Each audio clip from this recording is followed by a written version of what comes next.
Now you've built a data dictionary. Let's do a quick recap. You've identified the most important processes in your company by functional department. You've process mapped them, clearly established subject matter expertise and ownership.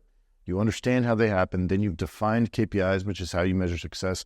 Now you've actually built data reports that can be Power BI dashboards, reports in SSRS, or just Excel is fine. But you have reporting that shows how you perform on those KPIs in those core processes. So what do you do with that information? Well, now you are empowered to start to look at your core processes to see A, where you're performing really well, B, where you may have areas of opportunity for improvement, C, where do you have underlying factors that you think need to be investigated further?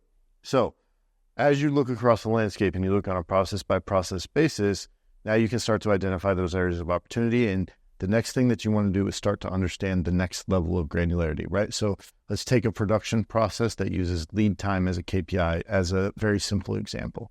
If you have a production process, you're manufacturing widgets, then you measure lead time and you understand that your lead time is on average 8 hours to produce one widget. That's totally made up, obviously, but let's pretend that it's 8 hours for right now. So what's the next step? Well, let's say that you want that to be 5 hours. You really would like to reduce your lead time for widget production to 5 hours. How do you start to accomplish that? Well, now we need to go in our metrics to that next level of granularity. We have the process map on widget production, which shows us step by step all of the things that happen from taking raw materials and turning them into a widget.